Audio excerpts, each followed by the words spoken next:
All right. Check one, check two. This is it. Welcome to the Cannabis Coffee Hour with your host, me, Rob Cantrell. Oh man, I got a great episode, a great guest. One of my good friends, dude. I've done sketches with. I've done a lot of stand-up with. He was on the Little Rel show. He's written for Vice and Comedy Central.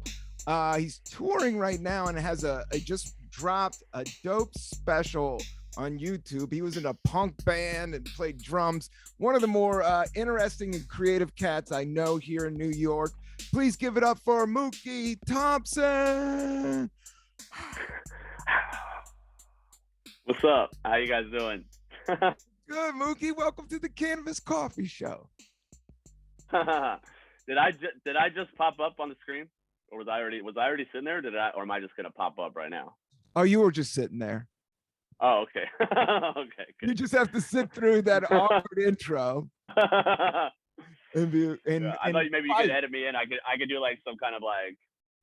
Oh yeah, that could be in dope. the frame or something. Yeah. Yeah, oh, that would be dope. You're right. I'm sure there's a filter where there's like a curtain where they do like a red curtain. Right. That would be sick. Yeah. That would be sick. You got to build the suspense a little bit, you know. I know that would. Yeah. You're right. See, Mookie, you're such a good producer and writer. Mookie helped me write and we didn't help me write. We did it together. We produced and directed and wrote. That was a great learning thing. We pretty much did everything DIY. It's called PMA and it's on my YouTube. And I know it's on Mookie's Instagram account, but it's like 7 short films that we shot and directed and just wanted to write and act. But Mookie, so this is the Cannabis Coffee Hour. How you living, man? Are you hitting the herb these days? Where you're at with the herb? Oh yeah. Heavy? I'm smoking more than ever, but it's all I really do as far as partying. I drink rarely these days, so that's my excuse to smoke as much as I want. That's how I always did it. That's how I got rid of cigarettes, and eventually that's how I got rid of alcohol. Not that it's anything bad, but it was just like you could do one or the other. But when you start combining everything, when you're just like smoking cigarettes and smoking weed and doing rails and drinking and raging out, like it's yeah, man, you get too cool. Yeah. Or the hard drive you get too cool, you start wearing studded belts and wearing sunglasses. You can't sustain that, man. Yeah, you can't. It's not sustainable. I've been talking about this, Mookie. That's the thing, is like fame and ego and power, and especially comedy career, you got to pick shit that's sustainable, that you could do over and over and over again without much effort, and that won't break down over time. Right. That's really wise, because you see a lot of people now. I see comedians are kind of they're more, I don't want to use the word desperate, but for lack of a better word, people are just more eager to be put on so quickly that they're just willing to just like start putting out kind of like, all their undeveloped material like first year in. And that right there is not sustainable to me. You know what I mean? Like you need to develop an act and work on yourself instead of just trying to get fame right out of the gate, flash of the pan. You know what I mean? I do know it's a weird time, and especially with reels, and you're on TikTok, is like you can really make some of these clips move, and you feel like you're moving the needle. And I think you are. It's not an either or. I think you got to do a little bit of all of it. But yeah, in the beginning, people are just like throwing their stuff out there. As soon as they get a hunk of material on videotape, they just chop it up and put it on their reels, which is, I don't know. I just think the game is changing a little bit. But like you said, is it sustainable for 15 years constantly putting out, super clips? And then all you're doing is making Instagram a lot of money, right, and making them, you're making their thing. Yeah. I mean, the guys that are able to do it all the time, like Nimesh, who I tour with, Nimesh Patel, I mean, I'm amazed at how much content he's able to put out, but it's also like that's a full-time job. You know what I mean? He's always taping, always cutting everything to clips, constantly thinking of how do I get new material? How do I get this crowd work to keep feeding that social media beast? And it's really tough. It's like that's what I've been doing lately with the special, cutting it up and putting it out. And yeah, man, it's gonna go for a little while. I'll have like a few weeks of stuff, and then now that's really what I'm focused on right now. It's like once I run out of those clips, the whole thing goes dark again, right? So then what do? Start doing dances or? Yeah. And then yeah, it kind of dries up. I put out a roll of clips. Like I remember you gave me a shout out, and but now Yeah, that was awesome. Oh, thank you. But it felt good. Like I was like, oh shit, this shit's moving. But then I ended up with the clips. I kind of went through the best of the best that I had like laying on the hard drive because it wasn't like recorded shows pandemic time. I'm saving that up. I'm still kind of touch and go with the whole thing. I just did Colorado. I did a bunch of shows there, and I just got a text that the feature act got COVID that I was working with. Excellent.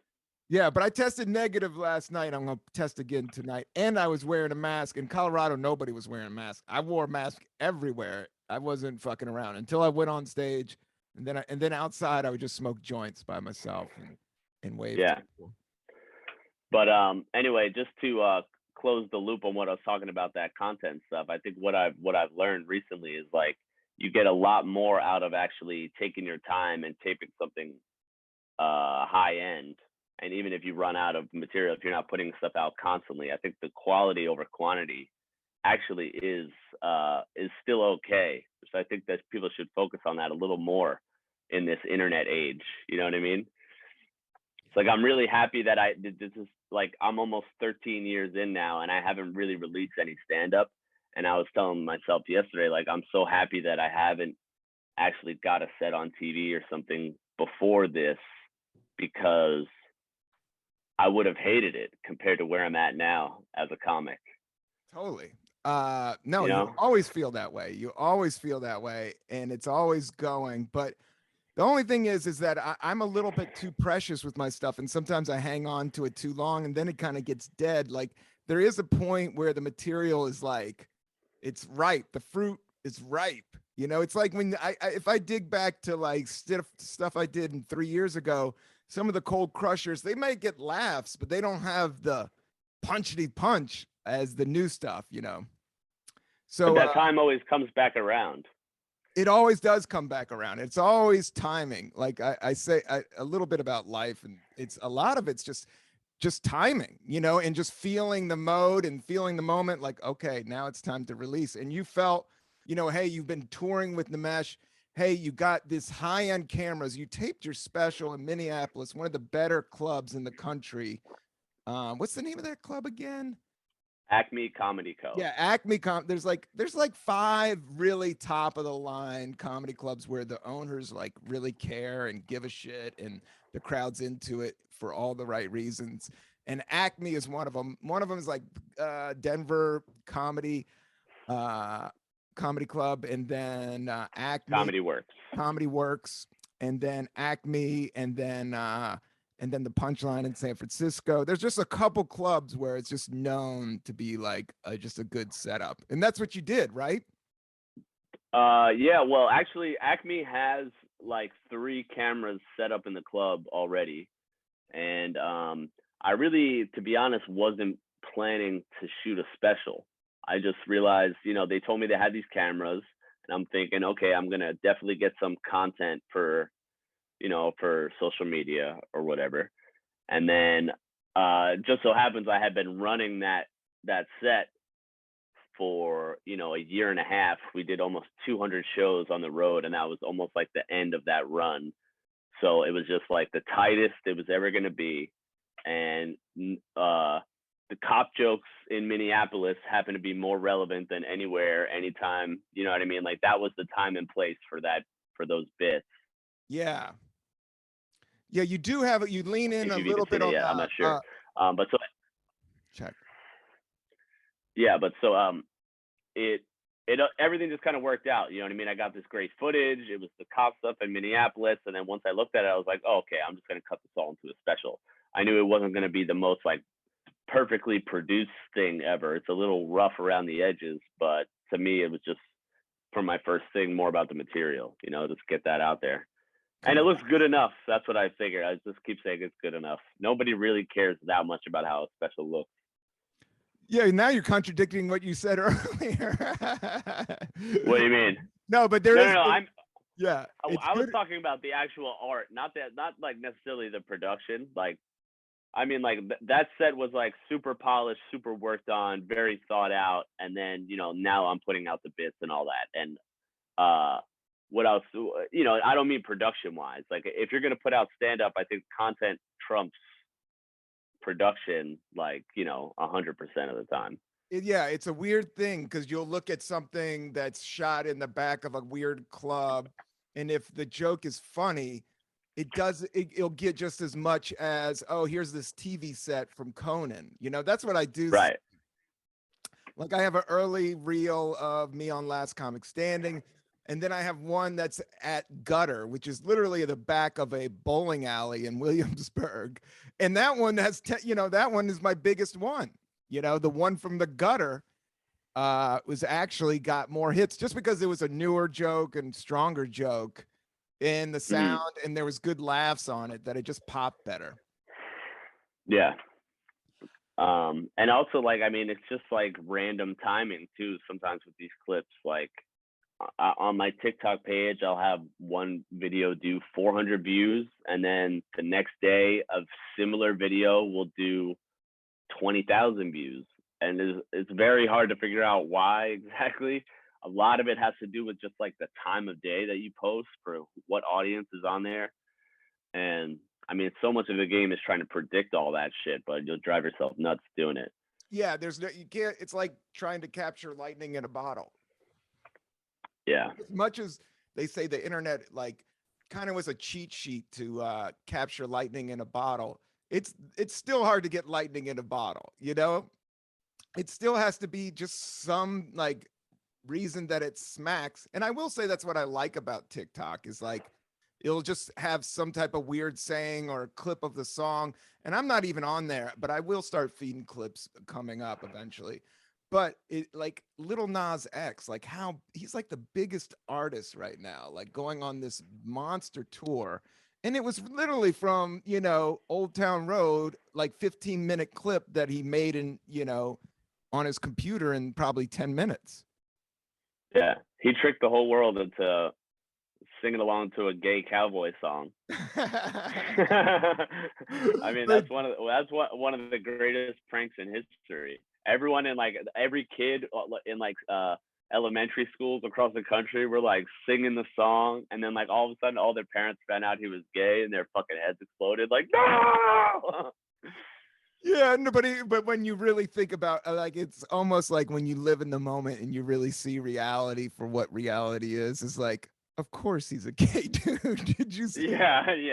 I remember he's one of the lines rapping about song, riding a horse and getting out of town, and but maybe he's not. But you know, I kind of differ on. I think some people could be non-sexual. I think just identifying that whole thing. I hear what you're saying, but I don't think anybody my age or younger doesn't really. Do they really trip on people being gay? Does it people your age trip on people being gay? No, but it's more the middle of the country. People probably a little older than you still, but those guys aren't alive. Yeah. COVID's taking out those cats left and wrong. I'm seeing it out there. But no, I don't wish any bad ill on anybody. But yeah, it's weird how the dumbest of us like hold things back sometimes, you know. But that's how, you know, that's what I really want. I like that song, bro. I'm not gonna lie. Do you know that one? It's like his big hit right now. If you don't like that song, like you don't have like a heart and a soul. It's just like pure pop music. I fucks with that dude. I mean, I always liked Old Town Road, and then I liked how savvy he was. I don't really like internet trolls, and I know he kind of is that generation of internet trolls, but I get it, and it's funny. He's meme captain of the world. But yeah, I just think he's a funny, cool cat. Like, even I don't care. And and he doesn't bow down, and he does it in a peaceful way. You know, he's just like, yeah, I'm gonna put devil's blood in these Nike shoes, and I'm gonna booty clap on this dude, the devil over here. And, and if you don't see the sense of humor or the absurdity or just the campiness of that, you know, it's like, I think Yeah. that's the trick. It's like, you know, kind of like that whole Lower East Side, you know, kind of transsexual, divine, like showbiz thing. You know, it's just like, it's always been there. The kind of little bit of Right. shock value, a little bit of nonconformist. Now, Mookie, you play. I want to Yeah, talk. man. I want to talk about your special. We'll switch back to it, but you know, these are stoners, so I like mixing in music. I like mixing in food. And you were in a punk band, and I'm really getting back into a little bit of punk roots, but I'm old, so it's kind of funny. I'm not old, but per se, I'm not going into a mosh pit. Like I look at it on video, I'm like, oh shit, I would choke him in a minute. But at the same time, I'm like, oh shit, there's a busted ass elbow. There's a there's a torn ankle right there. But you were, how long were you in the you played in hardcore bands in your teenage years? Is that right? Yeah, yeah, for a long time. I mean, from like 14 to I'd say like 22, 21, 22. And this, Um, wow. yeah, like I played drums in a band and I sang in a band and I had like a little micro record label that put out 2 releases, toured a little bit. Yeah, Yeah, you gave that me was your vinyl. You took it serious. So yeah, it sounds, and then you went from 14 to 22. That's actually a career because that's like 6, 7, 8. That's 8 years playing quick very. math. What's that? That was some good quick math. Yeah, man. I always go to, do you do that move? You go to 10. I always go to like 10 and then I add 2 more. Because I always know I'm 4 good with plus I'm good 6. with the I'm good with the 7 timetable, so I know 14, 21, that's 7 right away. Yeah, yeah, yeah. That's a good one. I always remember 4 times 8 is 32, and I don't know why. I just remember it. And then, but when you start throwing like 9 times 7, that's when it gets a little tricky. I might have to slow it down. Yeah, that's a tough one. But then you just go 10 times 7 minus 7. Boom. Yeah, 63. there's all those cool little tricks, and that's what I was doing there. And we all kind of come up with them, and then there's like learned ones.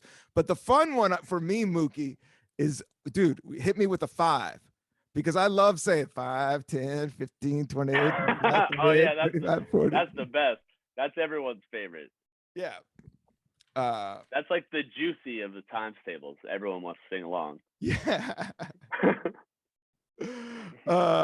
Totally, man. What were we talking about? Oh, hardcore. Yeah. Talking Yeah, about man. hardcore. And I busted my talking about it. I just like, I didn't chip it, but I like the microphone hit my tooth because I was so yeah, you got excited about aggressive. that 5 joke. Yeah. No, but yeah, you were in hardcore bands and you took it serious. Like you were like, we're gonna break through. Because right now the biggest band out there is Turnstile. I don't know. That's just Right. they're looking, I'm scared for those guys. They're looking at them like So they're Turnstile's manager Nirvana. is one of my close friends that I like grew up with doing hardcore and shit. He was actually like kind of like one of my little brothers in the hardcore scene, and now he is Turnstile's manager. He's one of the biggest like movers and shakers in hardcore. He like runs everything now. And he's having sang a in a band moment called right now. It's he's having a sang in a moment. band called Backtrack. If any of your listeners like hardcore, check out this band called Backtrack. It's like real New York hardcore. They have a ton of records. They're hard as shit. So those guys were like the younger dudes in the scene when I was coming up, and then like I got old. I turned fucking 23 and aged out, old man, and they took over and really did their thing. Like my bands, we kind of had probably potential to blow up, but we were too fat and we were just busy eating sandwiches and fucking hanging out in Long Island to really to really push. But we did like a couple tours and shit and had our stuff. But the music was fire, that's for sure. And still to this day, people. What were the names of your bands, Mookie? I sang in a band called Caught Up, and then I played drums in a band called Another Day. I wish that you could that anyone could find this stuff, but you're not going to. It's mad underground. If you I don't have think you physical gave me a copies, piece of vinyl. I think I got it on my yeah. hard files. You gave me some vinyl. Like I have a trunk. Hey, wait, do you have a way to rip that into MP3s? Well, there is a place I just did some family DigiCon or it's over there in Greenpoint. They do video Okay. transfer, but you should check them out. It's DIJ. It's DIJI something, but just put in video. But you give them anything and they could transfer it to MP3 or whatever you need. They did video files. I got all these old Last Comic Standing video files transferred through those cats.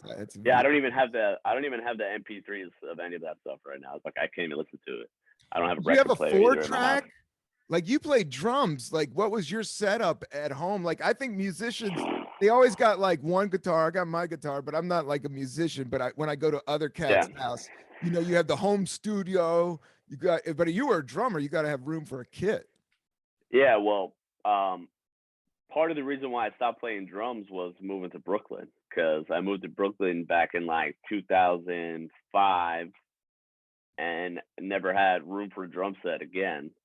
So it like just sat at my parents' house for years, and then I eventually sold off the cymbals. And I think the kit is actually still sitting in my parents' basement with missing all the pieces. Oh, we gotta get that bad boy out. Yeah, I mean I would, but I just have no place to put it. Honestly, I really want. There has to be like a dingy rehearsal space around there. Like you live in Greenpoint. Yeah, but right? that shit ain't cheap.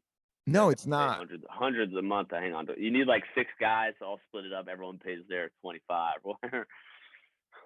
Or maybe somebody had a rehearsal space that you could stash it until you got the good setup. Because I would say, like, if I knew how to play, the thing about being a drummer is like you're always in work. If like a band they always fire in the drummer. Like they're hard to stick around because they're laying down the beat the whole time. So it's like this aerobic workout that's like so physical and numbing after a while if you do like a 40-minute set, right?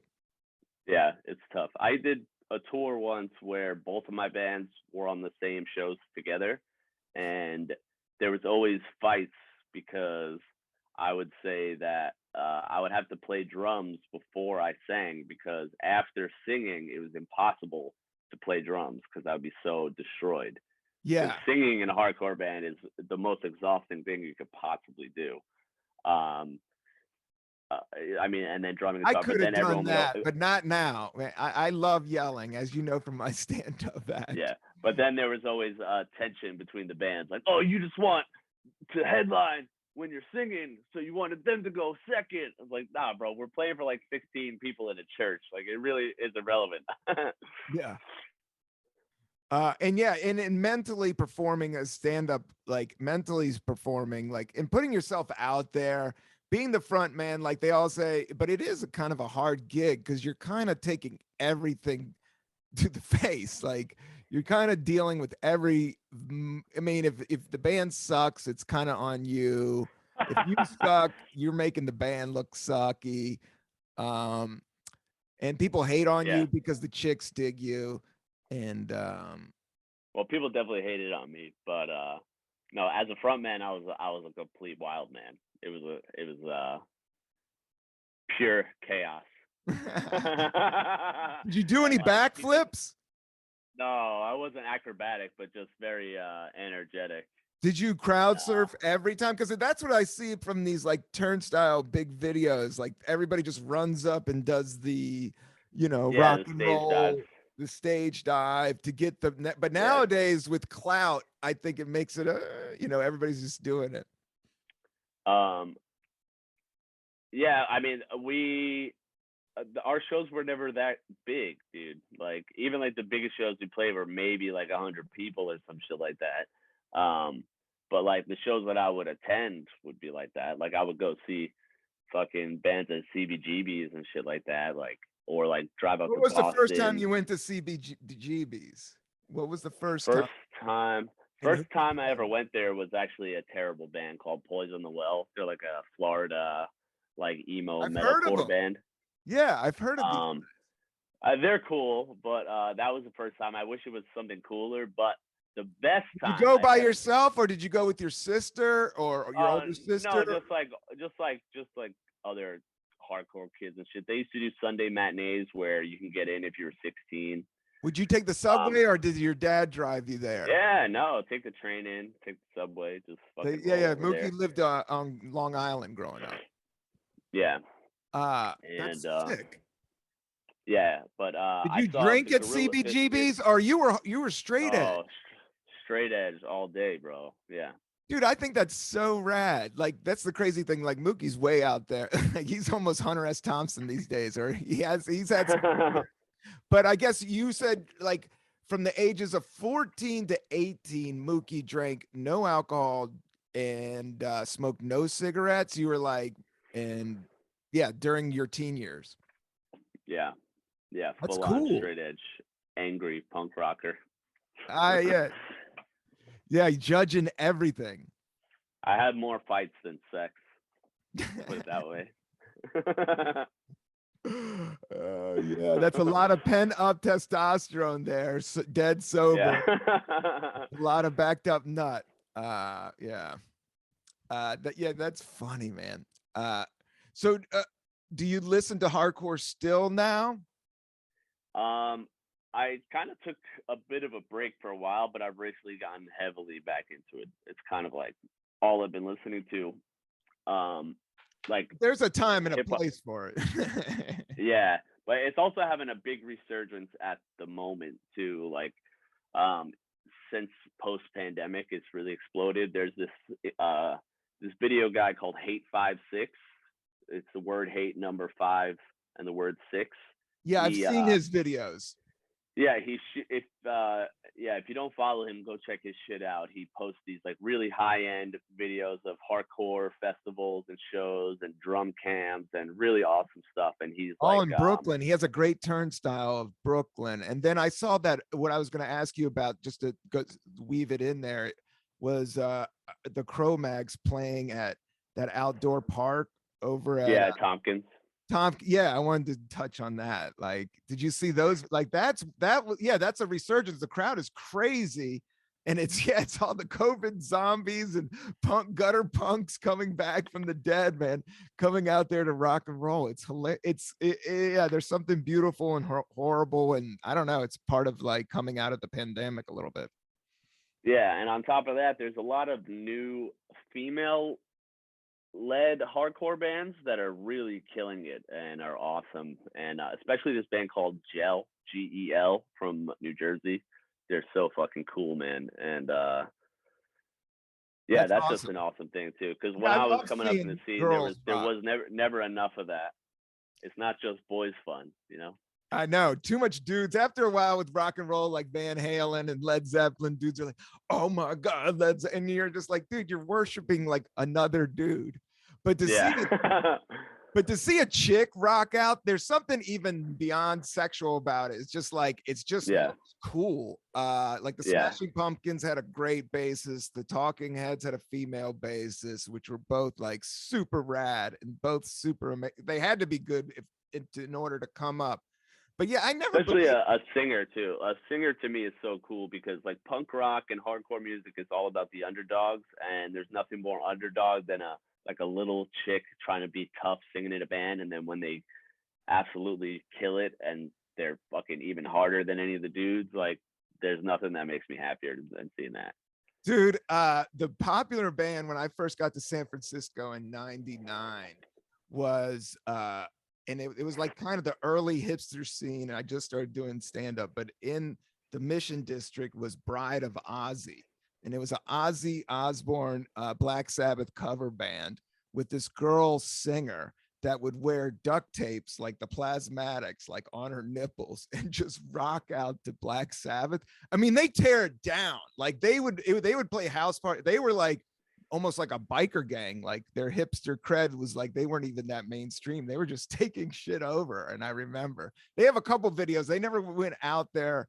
You know, music in these little scenes, like things pop up organically. And that's a lot like, you know, that's why I think people dig hardcore right now, or the band Turnstile, because you could tell it kind of came from hard work, and and the stuff is kind of really aggressive and weird. So if it's done well, it just looks super cool and sounds super cool. Like a lot of like how much like the more I make music, and I'm not saying I make great music, but you know, like hip hop, like how much of hip hop is just trash? There's only Oh like, yeah. you know, there's only like 3% or like a 1% that is actually good now, you know, Yeah. in I the want to whole speak on that. spectrum. I want to definitely talk about that. But before I forget, have you seen this documentary, Bad Reputation, the Joan Jett documentary on Hulu?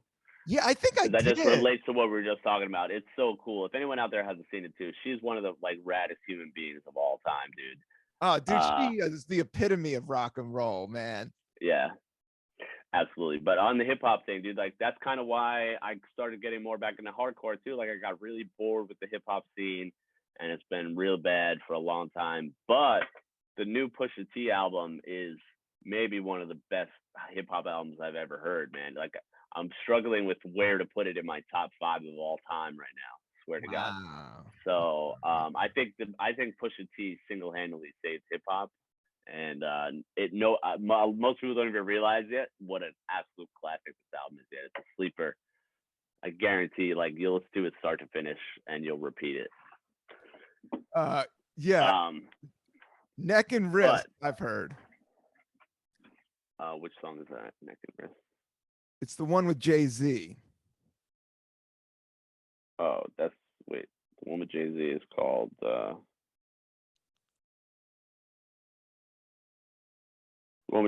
Neck and Wrist, yeah, with Jay-Z and Pharrell. It's fucking amazing, dude. That song. I was seeing your chain. I was thinking you would know that song, the first one. I don't know all the track titles, man, but I've listened to it like 13 times all the way. I like Jay's flow on it. Pusha T, I like, and he's from Virginia. I mean, he is as hip hop as it gets because he's originally from the Bronx. I know a lot about him, and I think that these songs are like the opening track is like basically a straight up Biggie Smalls song. It's just like, goddamn, the king is back.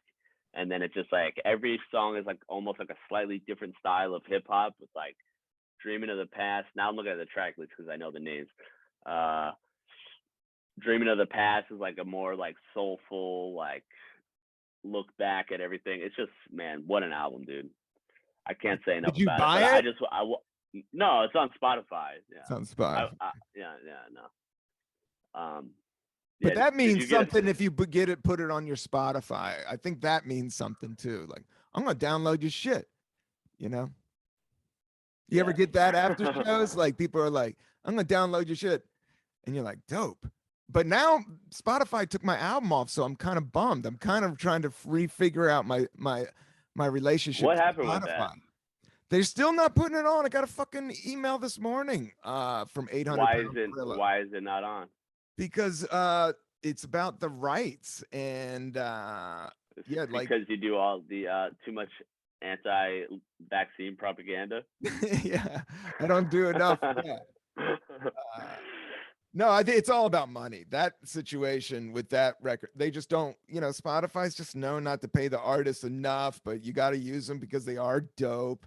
And I don't know, it's a whole thing. Hopefully that will get worked out. I don't want to make this about me. But yeah, I did get rid of my Spotify because they weren't playing my album, so I took it down. Yeah, I mean that's upsetting to me. I'm a Rob Cantrell loyalist. I might have to write a letter. I'm gonna. And Neil I know Young a couple people that work at. I'm gonna I'm gonna pull a Neil Young, but in reverse. I'm like, if you don't put Rob's album back on, I will pull all of my content from Spotify. And they're gonna say, who's this now? Dude, I played in 2 hardcore bands in Long Island. Next day and another fist. Oh yeah, man. What was your number 1 song in hardcore? What was your hit, Mookie? My hit, like the name of the song? Yeah. You had one favorite. At least you guys thought it was that. Yeah, no, I mean, we definitely did. I mean, I think like the band I sang for, our biggest song I think the songs had such retarded names. I'm trying to remember. It was such a long time ago. I think it was just called SD, which probably stood for sucking dick. I mean, you I were swear to God. 14. Yeah. Yeah, it just had like some random ass name, but the song wasn't about that or anything. It was Yeah. just Yeah. kind Yeah. of like It's all like the a songs were graffiti angry. tag of some sort. Yeah. Yeah. It's weird how graffiti and hardcore mix together, but they're Yeah. I there. was actually thinking about this earlier today. How there's it's a very New York specific thing that a lot of people don't get. It's like a punk rock and hip hop combined style, and that comes from like the Queens uh influence. You know what I mean? Specifically like Queens hardcore and like, even like the New York hardcore bands like Madball and stuff like that. Those guys are also very like street and hip hop inspired.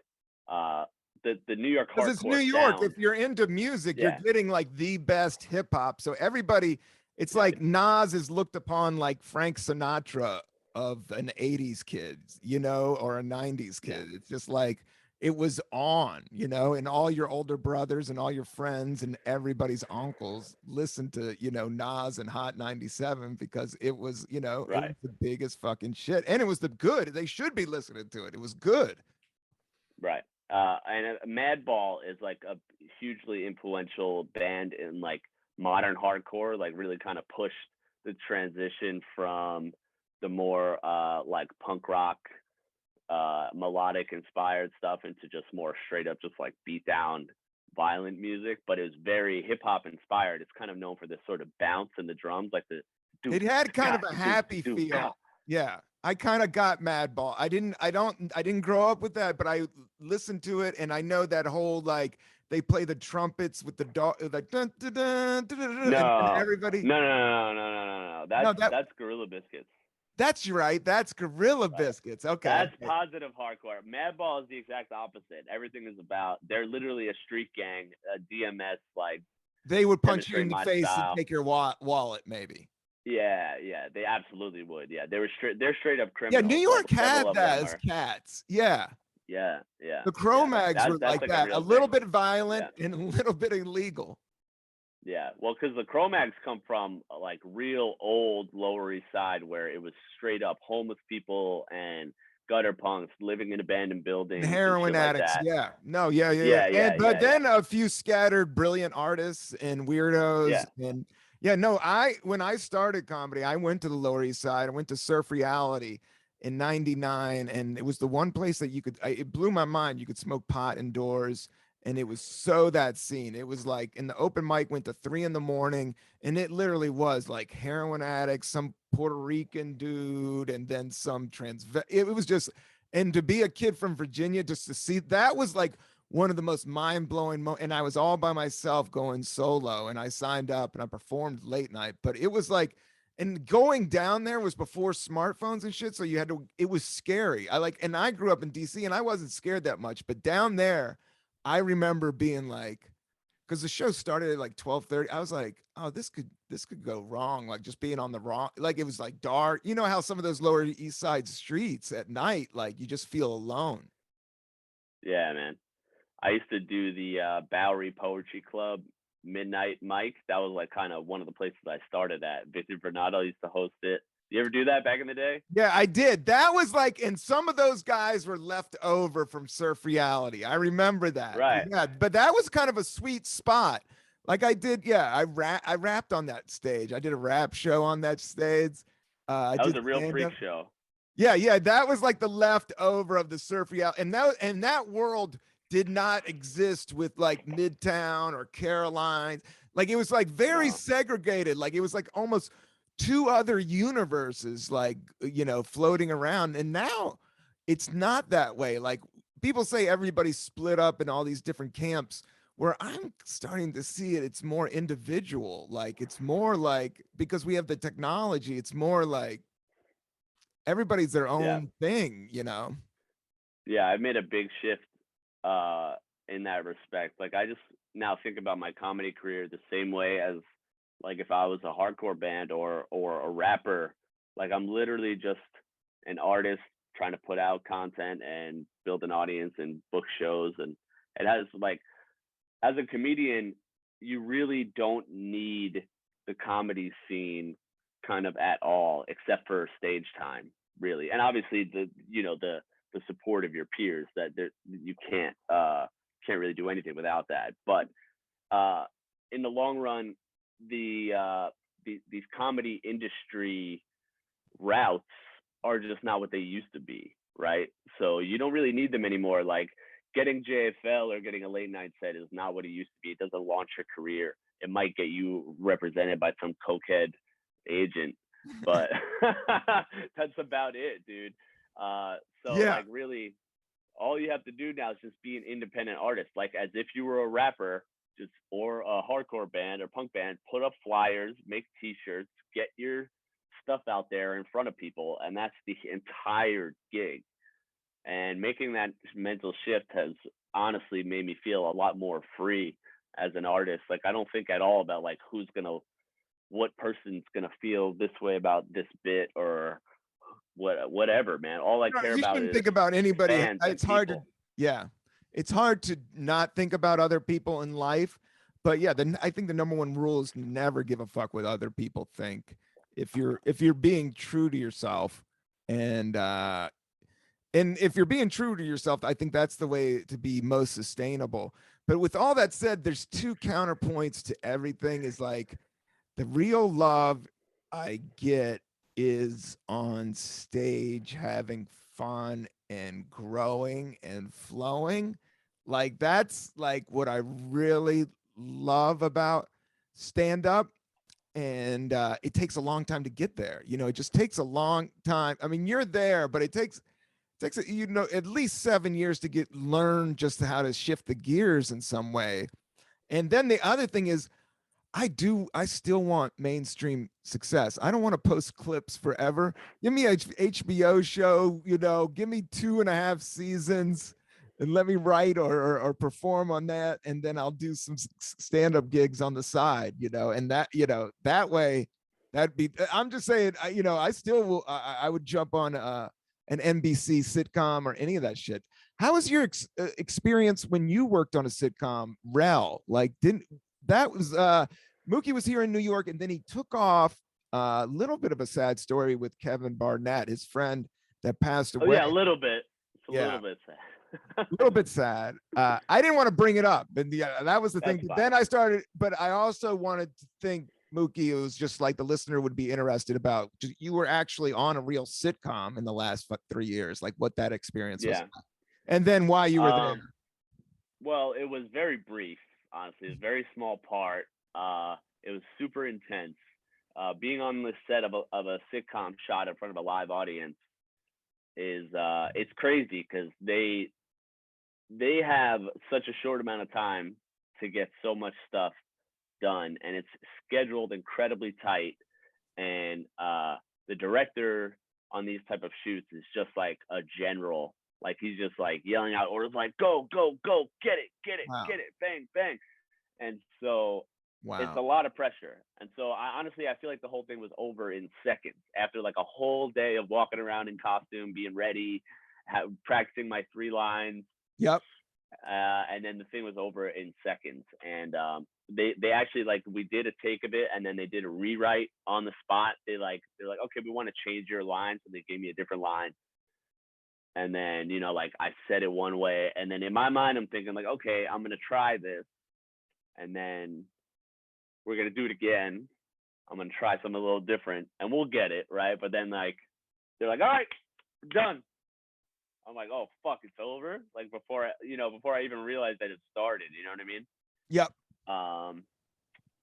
And then, it's just a really small part. I ended up having like, I walk in a room and I scream, and then like I have like one line and it's over. But I guess the funny thing about it is prime time. The show's called Rel, and it's not even on anymore. But it was a all black sitcom, and I think I was only the second white person ever to be on the show, and I played a janitor in a hospital. So these are the roles that white guys get in Hollywood nowadays: janitor, gas station attendant, garbage man. So That's what you have to hope for, Rob. I don't mind it. I'll take it. That check clears just as much as an accountant or a fucking airline pilot. Yeah, make me out. I think acting's dope because you can just cut out from yourself from a minute and just have some fun. But yeah, what I I have love been it, on dude. set. You're great at it too. The shorts that we made, to go back to PMA, if we brought it up briefly, that was awesome because we just got to do our own thing. You know what I mean? And like I was saying about the rail shoot being over so fast, we did the exact opposite, where we did things just like as many times as we want, very loosely, like, oh, we'll try this, we'll try that, very little planning, and then it came out great because you end up with all this kind of awesome natural expression within the premise. You know what I mean? So Yeah. that's how I like to work. Really, like, I like to be very loose, and for me, everything I've ever made is a nightmare to edit, because of that reason. I But then know you it always edited comes our out better in the PMA long run. video so good. Mookie edited and had a great eye, and you cut in the right jokes, and you understand television. And yeah, that was such a great product. Yeah, but when you're on those big budgeted like network, that's the thing about those gigs is like you can buy a house with this type of money. Like it's real, like, you know, real fucking don't fuck around money. And they don't have time. Honestly, They don't have time to fuck around. They just don't have that time. money.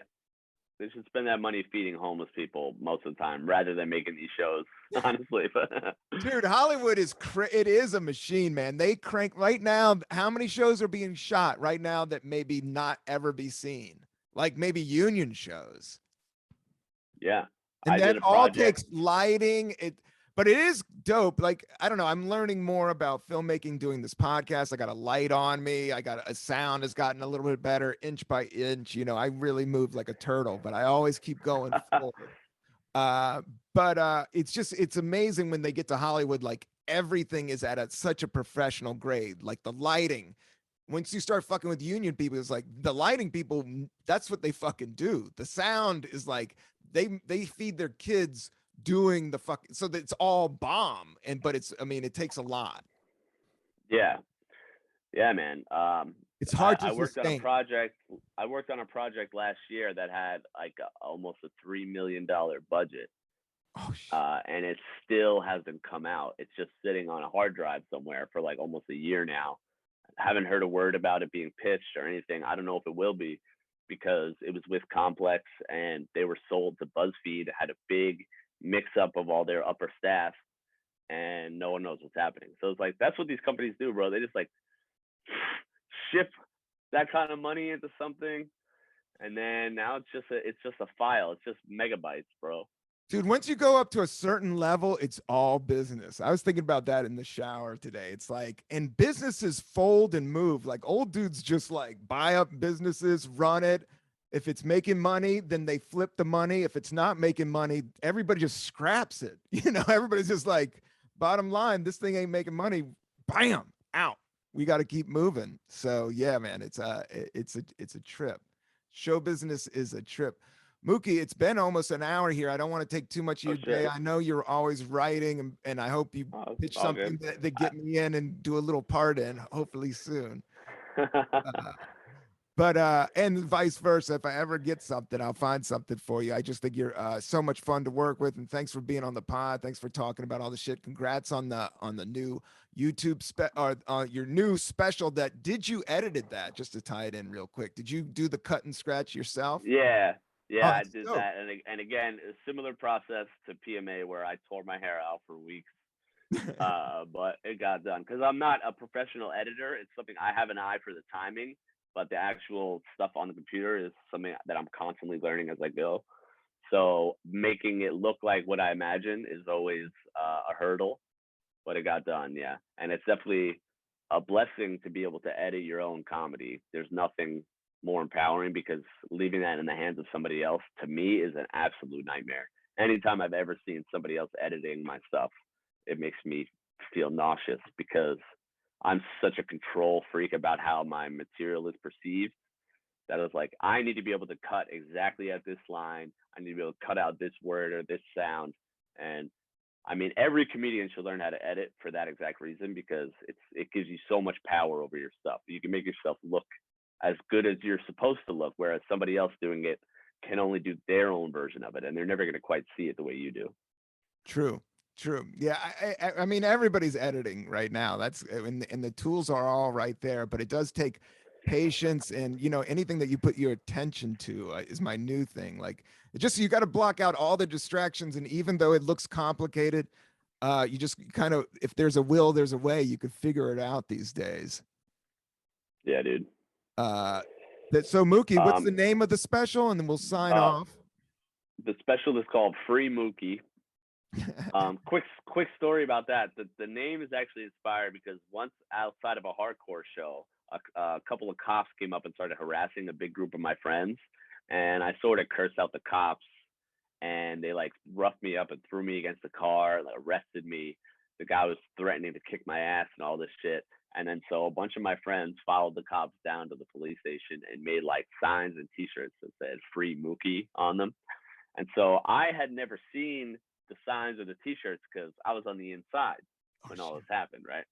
So after I got out, I didn't even know about it. So about a year ago, somebody posted a random picture of like one of my friend's bands playing at a show, and he's wearing a t-shirt that said Free Mookie and these like hand-drawn bubble letters. And I was like, that's it right there.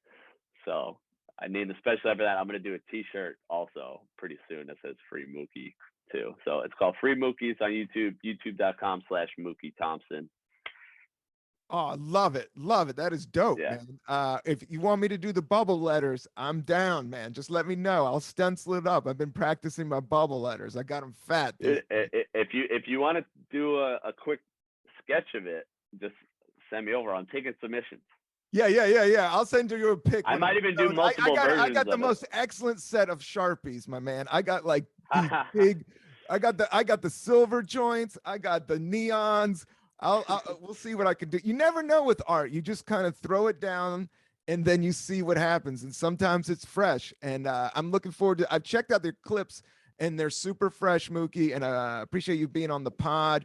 Everybody, like and subscribe to the Cannabis Coffee Hour. Go check out Mookie. Like and subscribe to his YouTube. Support good art, man. That's it. Yeah. If you do go watch the special, leave a comment and say you came from Rob's podcast. Yeah, from the Cannabis Coffee Hour all day. Hashtag Cannabis Coffee Hour. I want to get that out there. So yeah, that would be dope. All right. Hell yeah. Thanks, Mookie. Love you, buddy. Be well. All right. Peace, man. Thanks.